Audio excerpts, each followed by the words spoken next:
प्रयागराज में बिजली विभाग की बड़ी लापरवाही, संविदा कर्मी की मौत, मुकदमा दर्ज करने की मांग।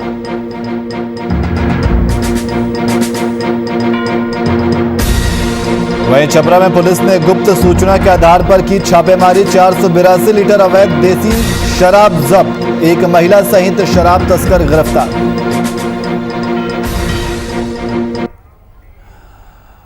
नमस्कार, मैं नियाज खान और आप देख रहे हैं वीआईपी न्यूज। अब सीधे रुख करते हैं खबरों की ओर। अब्दुल करीम, जदयू पार्टी में महिलाओं का सम्मान किया जाता है और उन्हें बराबरी का दर्जा भी दिया जाता है। जदयू पार्टी के सिद्धांत और विचारधारा से प्रभावित होकर बड़ी संख्या में लोग पार्टी की सदस्यता ग्रहण कर रहे हैं। खासकर महिलाओं में काफी उत्साह देखा जा रहा है। पार्टी को मजबूत और धारदार बनाने के लिए जदयू नेत्री तारा श्वेता आर्या ने किशनगंज में सदस्यता अभियान चलाकर 2 दर्जन से अधिक अल्पसंख्यक और दलित महिलाओं को पार्टी की सदस्यता दिलाई।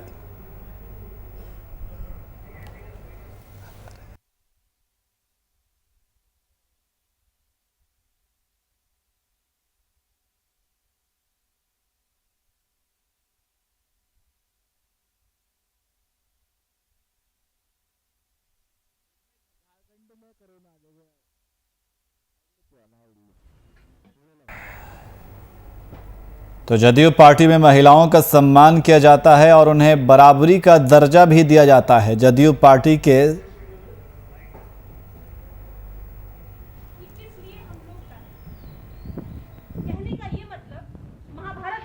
मेरा ये मानना है कि औरतों को जेडीयू में बहुत ज़्यादा सम्मान दिया जा रहा है, क्योंकि मैंने खुद देखा है, हमारे माननीय मुख्यमंत्री जी हो या हमारे राष्ट्रीय अध्यक्ष आरसीपी सिंह जी हो, उन्होंने जब मेरी सदस्यता हुई थी तो उन्होंने औरतों के बारे में जितना कुछ उन्होंने कहा था, तो मुझे लगा कि वहाँ पे औरतों की एक अलग ही पहचान इस पार्टी में दी जा रही है, बराबरी का दर्जा दिया जा रहा है। तो इससे मैं काफ़ी ज़्यादा प्रभावित होकर के मैंने जेडीयू ज्वाइन किया और मैं ये भी मानती हूँ कि मैं और लोगों को यहाँ किशनगंज में जोड़ूं, ताकि यहाँ पर भी औरतों की जो संख्या है वो जेडीयू में ज़्यादा से ज़्यादा शामिल हो और पार्टी को औरतों की तरफ से भी मजबूती हो और नारी की भी जो सेना है वो तैयार।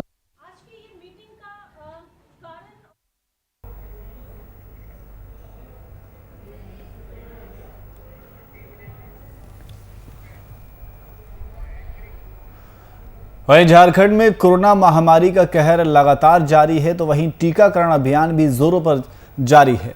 राज्य में बीते 24 घंटे में 28,067 लोगों को कोरोना टीका का पहला और 7,788 लोगों को दूसरा डोज दिया गया। वहीं बीते 24 घंटे में 50 लोगों की मौत हो चुकी है, जबकि 3,992 नए केस मिले हैं।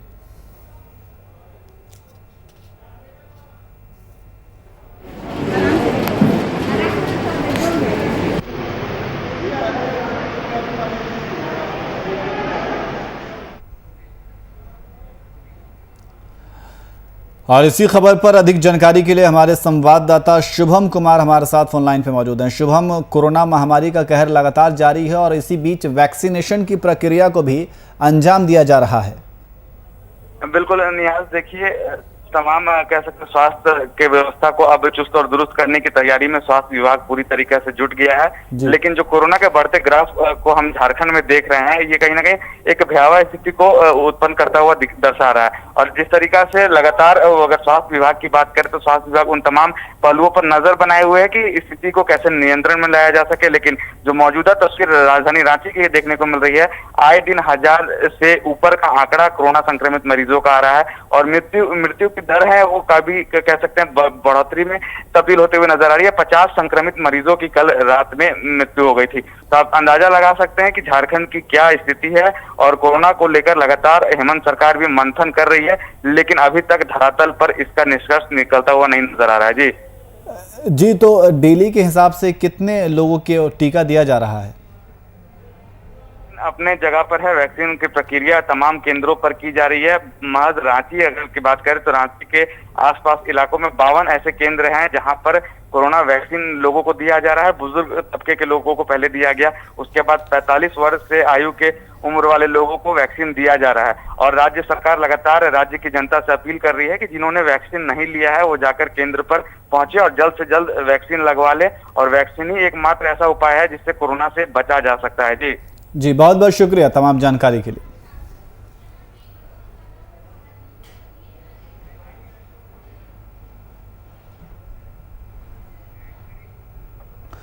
वहीं बदायूं में दूसरे चरण का मतदान शुरू हो गया है। जिला पंचायत चुनावों ने सभी प्रत्याशी ने जीत के लिए पूरी दम लगा दी है। कौन जीतेगा यह तो आने वाला समय ही बताएगा, लेकिन सबसे बड़ी बात यह है कि कोरोना का डर किसी में दिखाई नहीं दे रहा है। तो वहीं कोरोना काल में हो रहे इस पंचायत चुनाव का जायजा लिया हमारे संवाददाता पवन तोमर ने। चल रहा है यहाँ पर जो है बहुत ही इंतजार कर रहे हैं, वोट रहे हैं अपने जो है बारी आने का।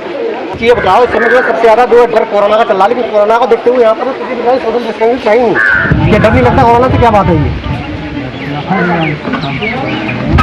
सब लोग खड़े हुए हैं, इसलिए आपको भी डर नहीं है। ये देखिए मैं आपको दिखा रहा हूँ यहाँ पर, ये बिल्कुल डर, जबकि सरकार के साथ निर्देश थी कि जो है सोशल डिस्टेंसिंग का पालन करेंगे, हर मास्क का प्रयोग करेंगे, लेकिन यहाँ पर आपको दिखाई दे रहा है कि जो है कोई सोशल डिस्टेंसिंग नहीं है। अधिकारी खड़े हुए हैं यहाँ पर और वोट के लिए जो है बारी का इंतजार कर रहे हैं, लेकिन सोशल डिस्टेंसिंग कहीं दिखाई नहीं दे रही है। हम जो आपको पूरा तस्वीर दिखाना चाह रहे हैं। देखिए पूरा किस तरीका से है, अधिकारी भी है, लेकिन क्या इसका संज्ञान ले रहे हैं हम आपको दिखा रहे हैं। क्या नाम है आपका? कौन सा गाँव है? ये बताइए जो है किस तरीका से वोट को किसे चुनना चाह रहे हैं, किस प्रत्याशी कैसा होना चाहिए, कामयाब जो काम करे। दूसरी चीज ये बताइए, जो है सरकार के सख्त निर्देश थे, मास्क का प्रयोग करोगे, सोशल डिस्टेंसिंग का पालन करोगे, लेकिन यहाँ तो सोशल डिस्टेंसिंग है ही नहीं बिल्कुल। क्या डर नहीं है कोरोना का? बिल्कुल डर है। तो डर है तो फिर कहाँ सोशल डिस्टेंसिंग है ही नहीं यहाँ पर, डर क्यों नहीं है? क्या नाम है आपको? जब आपकी ड्यूटी में आएगी तो ड्यूटी देखते हुए आपको ये देखना चाहिए ना, कोरोना डर है या नहीं? आपको कह रहा हूँ मैं, क्या करूँ? कहना मेरा गाँव थोड़ी है, अगर मना करूँ क्या? गाँव को नहीं है, आपकी ड्यूटी है ना, तो आपको देखना चाहिए। इधर सख्त निर्देश है, एक मास्क और दूसरा जो है सोशल डिस्टेंसिंग, लेकिन सोशल डिस्टेंसिंग तो यहाँ दिखाई नहीं दे रही बिल्कुल भी। हाँ बिल्कुल सही बात नहीं दिखा दे रही। तो देखिए रुमाल बैठे हैं, कोई दिख रहा है, गलत तो ये। क्या नाम आपका? किस तरीका से जो आज जो चुनाव हो रहा है, कैसा प्रत्याशी किस तरीका चुनना चाह रही हैं आप? जो बढ़िया काम करे, महिलाओं के बारे में सोचे, बढ़िया काम करें। ये देखिए सबसे पहले सब वैसे ठीक है, सब पूरा दिखाई दे, लेकिन सिर्फ सोशल डिस्टेंसिंग का दिखाई नहीं दे रही है। जबकि अधिकारी है, उनका कहना ये है कि हम जो बार बार बोल रहे हैं, लेकिन उसके बावजूद भी जो है ये अपना पालन नहीं कर रहे हैं। इसका कहीं ना कहीं दिखाई दे रहा है कि जो है डर जो है बिल्कुल कोरोना का दिखाई नहीं दे रहा है। वोटर के लिए, सिर्फ वोट के लिए जो है अपनी जान खतरे में डाल रहे हैं और उसका पालन नहीं कर रहे हैं। वीआईपी वहीं प्रयागराज में बिजली विभाग की बड़ी लापरवाही सामने आई है, जहां बिजली विभाग की लापरवाही से संविदा कर्मचारी की मौत हो गई। वहीं घटना बहरिया थाना क्षेत्र के मुबारकपुर पावर हाउस की बताई जा रही है। साथ ही लोगों ने बिजली विभाग पर लिखित मुकदमा दर्ज करने की मांग की है।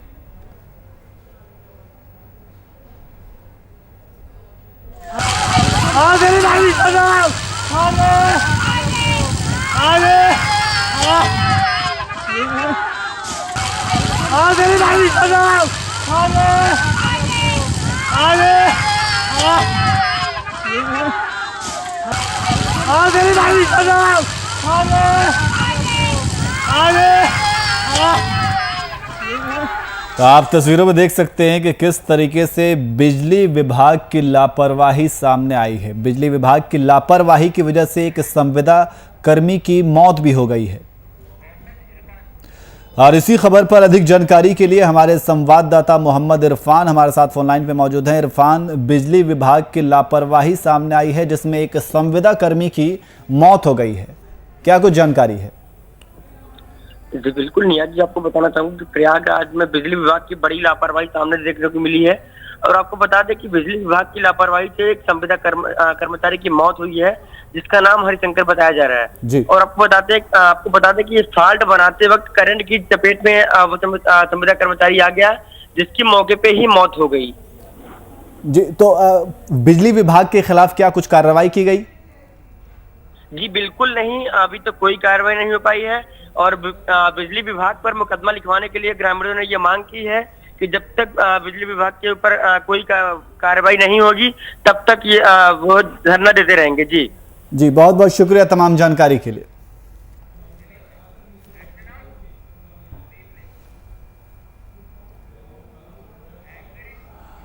वहीं छपरा के मशरक थाना पुलिस ने थाना क्षेत्र के अलग अलग गांवों में गुप्त सूचना के आधार पर छापेमारी की और साथ ही 12 प्लास्टिक के गैलन में भरे हुए 482 लीटर अवैध देसी शराब के साथ एक महिला सहित शराब धंधेबाज को गिरफ्तार किया है। वहीं मामले में थानाध्यक्ष राजेश कुमार ने बताया कि थाना क्षेत्र के छपिया गांव में सूचना मिली कि एक मकान में अवैध शराब भंडारण किया गया है। फिलहाल दोनों मामलों में प्राथमिकी दर्ज कर गिरफ्तारी की गई है।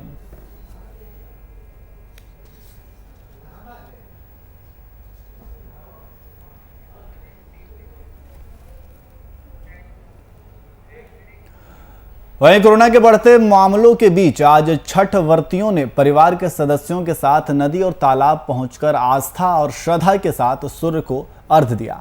पहले की अपेक्षा छठ नदी घाट पर बहुत ही कम लोग पहुंचे, पर श्रद्धा भक्ति में कहीं कोई कमी नहीं दिखी। कोरोना संक्रमण के बीच लोग पूरी पवित्रता के साथ चैत्री छठ मनाया। वहीं रामगढ़ के सभी ब्लॉक क्षेत्र में लोक आस्था का महापर्व चैत्र छठ बड़े धूमधाम से मनाया गया, जहां लोगों ने कोरोना संक्रमण से बचाव के लिए गाइडलाइन का पालन करते हुए पूजा की।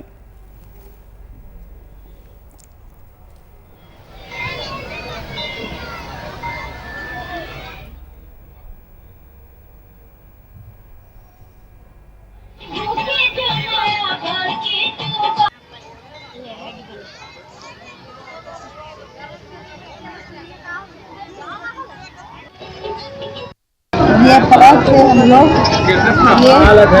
संतुष्ट है कि करने ही से हम लोग का कोरोना वायरस हट जाना चाहिए। बच्चों लोग का जो स्कूल है बंद हुआ है, साल भर से हुआ, बच्चों लोग ताकि स्कूल जाए पढ़ सके, तो सारा चीज़ हम लोग का सफल हो जाए, कोरोना वायरस हट जाए, उसमें ही से मैं हम लोग का खुशी है। हमारे गाँव में या पूरे भारतवर्ष में जिस राज्य में मनाया जाता है, चाहे बिहार हो, चाहे झारखंड हो, चाहे यूपी हो, ज़्यादातर तो यही तीनों राज्यों में मनाया जाता है। तो हम सभी यही मनोकामना करते हैं कि इस छठ पूजा में जो कोरोना वायरस हमारे पूरे देश में फैला हुआ है वो जल्द ठीक हो जाए, ताकि जनता जितना परेशान है वो आपस में बढ़िया से रह सके। वहीं जामताड़ा के नारायणपुर थाना के खरीटांड टोला से डकैती की खबर सामने आई है, जहां पारा शिक्षक हीरामन मंडल के घर में डकैती की वारदात को अज्ञात चोरों ने अंजाम दिया। बताया जा रहा है कि सोना चांदी सहित 10 लाख से अधिक की डकैती हुई है। वहीं पुलिस पर ग्रामीणों के फोन नहीं उठाने का आरोप लगाया जा रहा है।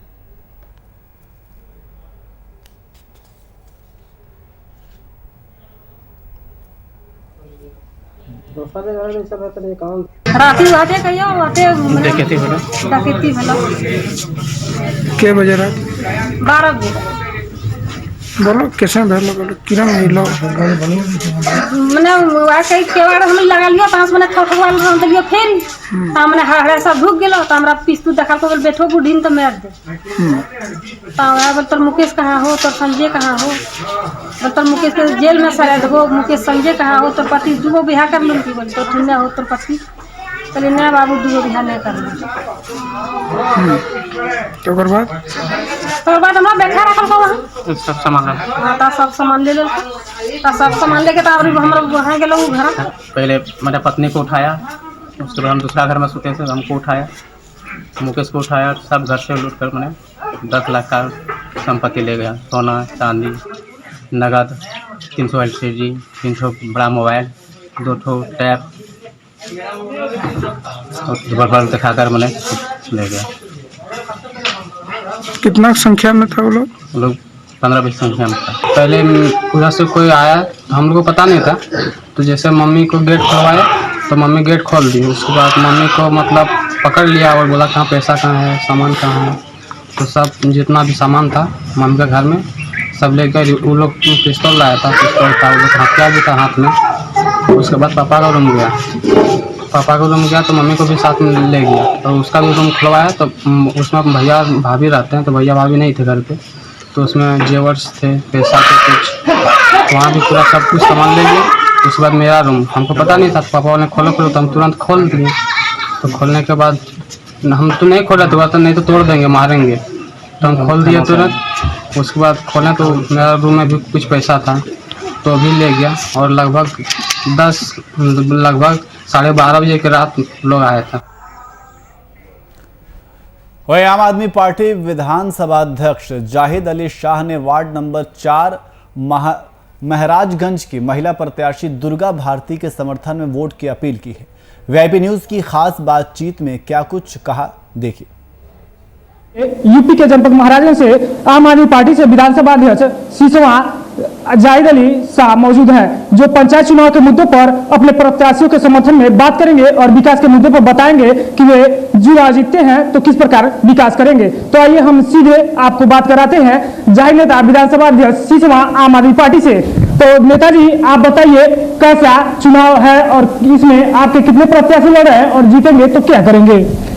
देखिए, महाराजगंज जनपद में लगभग आम आदमी पार्टी से 30 प्रत्याशी जिला पंचायत के चुनाव लड़ रहे हैं और हमारा लक्ष्य है जिला पंचायत अध्यक्ष आम आदमी पार्टी का हो और पूरी दमदारी से, पूरी ताकत के साथ आम आदमी पार्टी एक एक जिला पंचायत की सीट पे चुनाव लड़ रही है। जनता हमारे साथ है, लोगों का सहयोग आशीर्वाद हमको मिल रहा है। ऐसे में आपका सबसे ज्यादा फोकस और सबसे बेहतर कंडीशन में कौन सा प्रत्याशी है और उसके लिए आप क्या कर रहे हैं? सबसे ज़्यादा फोकस हमारा निचलौल ब्लॉक के वार्ड नंबर 4 से हमारी महिला ब्लॉक अध्यक्ष दुर्गा भारती जी जिला पंचायत की चुनाव लड़ रही है। पार्टी के कार्यकर्ताओं की निगाह जो है वार्ड नंबर 4 पे है। 4 नंबर वार्ड से अनुसूचित समर्थित सीट पे इस समय दुर्गा भारती चुनाव लड़ रही हैं। पूछते हैं दुर्गा भारती के लिए जाहिद नेता क्या करेंगे और आम आदमी पार्टी जीतती है तो इस क्षेत्र में जिस तरह विकास नहीं है उस तरह इनके दिमाग में क्या चल रहा है और किस किस तरह का ये विकास करेंगे? देखिए, सबसे पहले वार्ड नंबर 4 से दुर्गा भारती चुनाव लड़ रही है। सबसे पहले मैं जनता से हाथ जोड़ के गुजारिश करता हूँ कि वो दुर्गा भारती को अपना सहयोग आशीर्वाद दे के जिला पंचायत बनावे। जीतने के बाद पहला हमारा काम है क्षेत्र में एम्बुलेंस की व्यवस्था करना। जितना विधवा वृद्धा विकलांग पागल है उनके लिए वृद्धा विधवा विकलांग पेंशन बनवाना। क्षेत्र में जो आज तक जो काम नहीं हुआ है क्षेत्र की समस्याओं को दूर करना। प्रत्येक रविवार को गांव में जनता चौपाल लगा करके लोगों की समस्याएं सुनना। अधिकारियों कर्मचारियों के द्वारा जो जनता के साथ जुल्म जाती है उसको रोकना। तमाम समस्याओं को लेकर के आम आदमी पार्टी वार्ड नंबर 4 में दुर्गा भारती को अपना कैंडिडेट बना के उतारी है और चुनाव हम पूरी दमदारी के साथ वार्ड नंबर 4 में लड़ रहे हैं। तो ऐसे में महिलाएं हैं, महिला प्रत्याशी हैं आपकी, महिलाओं के लिए क्या कोई विशेष योजना है? क्या महिलाओं के लिए करना है? जी, महिलाओं के लिए हमने विशेष योजना ध्यान रखा है। एम्बुलेंस की व्यवस्था हमने बनाई है क्योंकि सरकारी एम्बुलेंस पे फोन करने पे समय से नहीं पहुंचता है। हमारा प्राइवेट एम्बुलेंस रहेगा महिलाओं के लिए, चाहे शादी ब्याह का मामला हो, चाहे कोई त्यौहार हो, चाहे गर्भवती महिलाओं का मामला हो, एम्बुलेंस पे फोन होगा, तुरंत हमारा एम्बुलेंस घर पहुंचेगी। उन महिलाओं को लेकर के जहाँ जाना है पहुंचाएंगी। महिलाओं की सुरक्षा के लिए हम हर सभी चौराहों पे CCTV कैमरा लगवाएंगे ताकि महिलाएं सुरक्षित रहें। देश का जिस तरह यह सबसे अंतिम जिला है और यहाँ पे बहुत कम शिक्षण संस्थाएं हैं और हायर एजुकेशन की शिक्षाएं बहुत कम मिल पाती है, तो ऐसे में हम सीधे प्रत्याशी से बात करते हैं और पूछते हैं महिलाओं को शिक्षा के लिए आगे उनकी क्या योजना है और वो क्या करेंगी। मेरा नाम दुर्गा भारती है। मैं वार्ड नंबर 4 से चुनाव लड़ रही हूँ। महिलाओं से जुड़ी हर समस्याओं को मैं दूर करूँगी। जो घोषणा पत्र में जो शब्द लिखा है उससे मैं जुड़ी हर समस्याओं को दूर करूँगी। मेरा काम विकास का करना है, मैं इसीलिए चुनाव लड़ रही हूँ। मैं आगे चल के बहुत कुछ करूँगी जो आज तक नहीं हुआ, मैं उन सभी कामों को मैं पूरा करूँगी। यही मेरा उद्देश्य है, यही मेरा मकसद है। आम आदमी पार्टी वार्ड नंबर 4 पर पहली बार महिला प्रत्याशी उतारकर यह दावा कर रही है कि इस सीट पर आज तक कभी कोई महिला नहीं जीती है, इसलिए महिलाओं की समस्याओं को हमेशा से अनदेखा किया गया है। इस बार महिला प्रत्याशी जीतेगी, विकास करेगी। तो इस पर पूछते हैं हम जाहिद अली शाह से कि वे क्या करेंगे। ये 1995 से 2015 तक इस क्षेत्र पे वार्ड नंबर 4 पे बाहुबलियों का, दबंगों का, जमींदारों का, अवसरवादियों का कब्जा रहा। अमीर हमेशा चुनाव जीते जाते हैं। पहली बार आम आदमी पार्टी ने वार्ड नंबर 4 से एक पढ़ी लिखी लड़की जिनका नाम दुर्गा भारती है, जो एक गरीब परिवार से ताल्लुक़ रखती है, उनको आम आदमी पार्टी ने अपना उम्मीदवार बनाया है।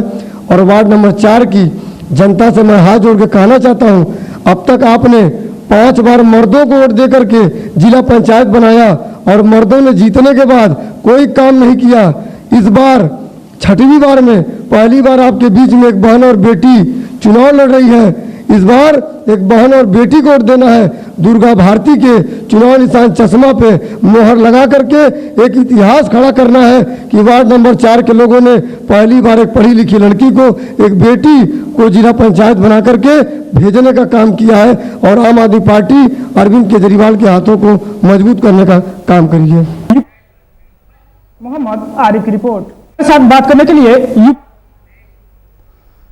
वहीं मधुपुर उपचुनाव समाप्त हो चुका है और प्रत्याशियों की किस्मत अब स्ट्रांग रूम में कैद हो चुकी है, जिसके बाद जीत का दावा दोनों ओर से किया जा रहा है। सत्ता के प्रमुख घटक दल कांग्रेस ने जहां जीत को लेकर कहा कि मधुपुर उपचुनाव का हाल वही होगा जो पिछले 2 उपचुनाव का हुआ था, वहीं भाजपा ने भी अपने उम्मीदवार की जीत का दावा करते हुए कहा कि सत्ता पक्ष के उम्मीदवार की हार तय है।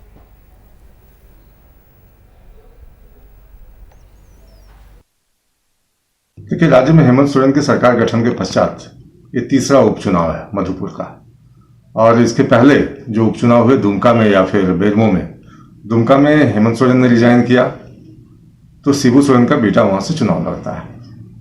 बेरमो में राजेंद्र सिंह की मृत्यु होती है तो उनका बेटा वहां से चुनाव लड़ता है। और मधुपुर में हाजी हुसैन अंसारी की मृत्यु होती है तो उनका बेटा ही चुनाव लड़ता है। तो ये जो वंशवादी पार्टियां हैं राज्य के अंदर, कांग्रेस और जेएमएम, कहीं ना कहीं अपने राजनीति के द्वारा मैं समझता हूं कि जो लोकतंत्र है उसको बंधक बनाना चाहती है। गठबंधन की जीत वहां की जनता ने अपना आशीर्वाद और प्यार को दे दिया। पूर्व में भी सरकार जब बनी थी हमारे, तो हाजी साहब वहीं से विधायक थे। उस समय भी वहां के लोगों ने अपना प्यार और सम्मान दिया था। फिर हमारे गठबंधन के उम्मीदवार को अपना मत उन्होंने दे दिया है। ये जीत भारतीय जनता पार्टी की झूठ की जो पिटारा रहती है उनके नेताओं के जुबां पे, उसको सत्य साबित करेगी। वो फिर एक बार मुंह के खाएंगे, जिस प्रकार पिछले बाई इलेक्शन में दोनों विधानसभा दुमका और बेरमो में हारे थे। इस बार फिर वो मधुपुर में हार करके अपनी सत्ता को अपनी जुबां से, जो भारतीय जनता पार्टी की कल्चर रहती है झूठ की राजनीति,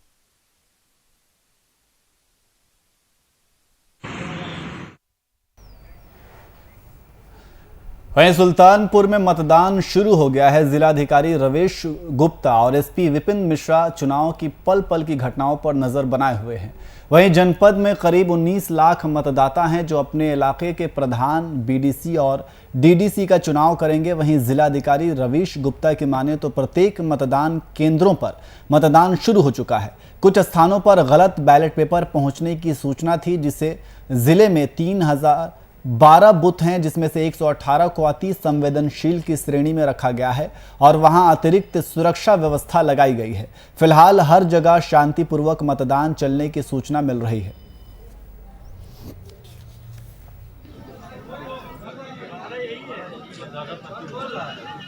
अभी हम लोगों ने आज मतदान का प्रारंभ हो गया है। अभी हम लोग कंट्रोल रूम में बैठे थे और अभी राउंड पे निकल रहे हैं। कंट्रोल रूम से सूचना ली है पूरे जनपद में मतदान शुरू हो गया है। एक आध जगह कुछ टीथिंग ट्रबल थी, बैलेट पेपर गलत पहुंचने की, जिसको ठीक करा दिया गया है। हमारे कुल 3012 बूथ हैं और उनमें से 118 अति संवेदनशील कैटेगरी में रखे जहाँ एक्स्ट्रा फोर्स लगाया गया है। फिलहाल पीसफुल मतदान चल रहा है। सब जगह फोर्सेस हमारी मतदान पार्टी पहुंच गई हैं। कुछ लोग बीमार थे, उनको रिप्लेस करा दिया गया है। अब धीरे धीरे जैसे ही इसकी सूचना मिलती रहेगी हम आपको और अपडेट करते रहेंगे। जो मानक हैं उससे अधिक फोर्स मैंने हर बूथ पर लगाई हुई है।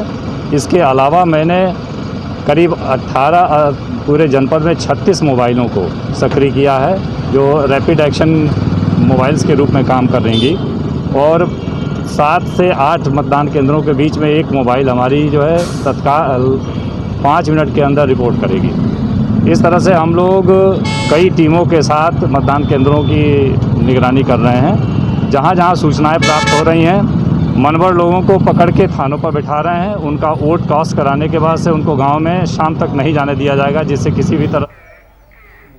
वहीं गढ़वा सदर अस्पताल के कोविड-19 अस्पताल में कोरोना से संक्रमित एक व्यक्ति ने अस्पताल के बरामदे में फांसी लगाकर आत्महत्या कर ले। मृतक बीते दिन कोविड अस्पताल में भर्ती हुआ था। घटना के बाद पूरे सदर अस्पताल में हड़कंप मचा हुआ है। वहीं अस्पताल के प्रबंधन ने इसकी जानकारी गढ़वा सदर थाना पुलिस को दी, जिसके बाद पुलिस मौके पर पहुंचकर मामले की छानबीन में जुटी हुई है।